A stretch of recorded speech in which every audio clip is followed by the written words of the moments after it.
আমাদের রাজ্যে একটা রাষ্ট্রবাদী সরকার প্রতিষ্ঠিত হয়েছে। সরকার প্রতিষ্ঠিত হওয়ার পরে আমরা সুন্দরভাবে চলছি, সবাই সুন্দরভাবে শ্রমিক কৃষক যারা আছে সবাই মিলে একত্রিতভাবে চলছে। সরকার এবং প্রশাসন আমাদেরকে যে সময় যেভাবে আমাদেরকে সহযোগিতা চাইছে, আমাদের কাছে আমরা সহযোগিতার হাত বাড়াই দিচ্ছি।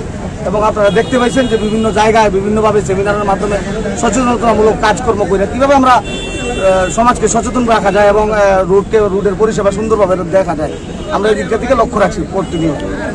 তো ইদানিংকালে দেখলাম যে আমাদের প্রশাসনের তরফ থেকে বিভিন্নভাবে রাস্তা জঞ্জাটের পরিষ্কারের নামে বিভিন্নভাবে আমাদের গাড়ির ফটো ঘুরে ঘুরে টেস্ট মামলা দিতেছে। পাশাপাশি কোনো জায়গা থেকে দাঁড়ায় প্যাসেঞ্জার নেওয়ার লেখা দেয় না, ট্রাফিকরা দেয় না, ট্রাফিকরা আটকায় না এবং তাদেরকে ফটো ঘুরে ঘুরে ফাইন করে।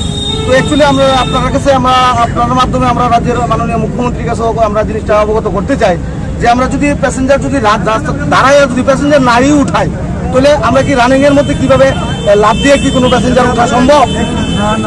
কোনো লাভ দিয়ে তো আর কোনো রকম গাড়িতে ওঠা সম্ভব না। তো রাস্তা দাঁড়াই এসে তো প্যাসেঞ্জারটা উঠাইতে হয়, গেল এক নাম্বার পয়েন্ট।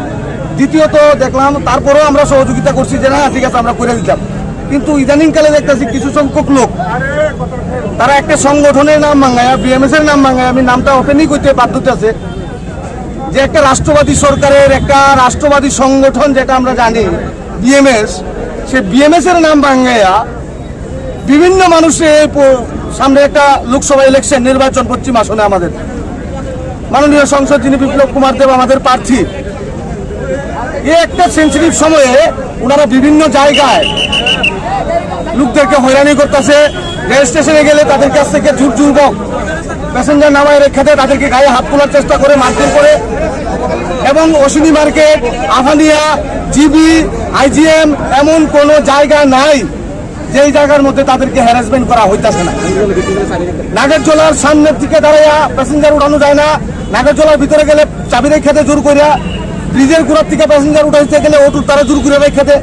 তো আদৌ তারা যারা আছে, যারা শ্রমিকরা যারা আছে, তারা কি অপরাধ, তারা কি করতে হইব, এই একটা সাজেশন আমরা চামু। যদি তারা মনে করে যে না তোমরা শ্রমটম চালাইয়া জীবিকা নির্ভর করতে লাগবো না, তোমরা আমরা বিকল্প কর্মসংস্থানের ব্যবস্থা যদি দিতে চায়, আমরা প্রস্তুত নিতে, আমরা নিজেদের শ্রম খাটাইয়া পরিশ্রম করিয়া পারিশ্রমিকের মাধ্যমে আমরা চলতে চাই।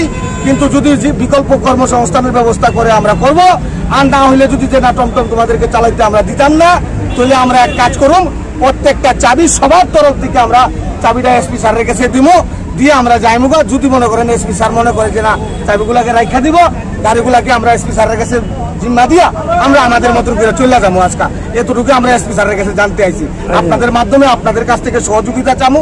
এত শ্রমিকের স্বার্থে, তাদের স্বার্থে, তাদের কথাগুলো এবং তাদের রুটি রুজির ব্যাপারটা যদি আপনারা একটু লক্ষ্য রাখেন এবং জিনিসটাকে একটু ইনকোয়ারি করিয়া যদি জনসম্মুখে তুলে দেন, এবং মাননীয় রাজ্যের মাননীয় আমাদের যারা স্নেহের, আমরা জানি যে আমাদের মুখ্যমন্ত্রী যিনি প্রাণপ্রিয় মুখ্যমন্ত্রী, যিনি আমাদের অনেক প্রতীক্ষার অবসান ঘটাইছে, এই মুখ্যমন্ত্রীর কাছে আমাদের একটা আবেদন যে আমাদের পেটে কিভাবে আহার জোগাড় করা যায় সেই ব্যবস্থাটুকু আমাদেরকে করার একটা চেষ্টা করব। আশা রাখি সে রাষ্ট্রবাদী সরকার, আমাদের বিশ্বাস যে সেটা করার একটা চেষ্টা করবো এবং সেই সমস্যাটা সমাধান করার একটা নিরাশ বার করে আনবো আমরা বিশ্বাস এবং আত্মবিশ্বাস। আপনারা বলছেন যে প্যাসেঞ্জার ওঠানামা নিয়ে যে বিষয়টা বললেন, আপনাদের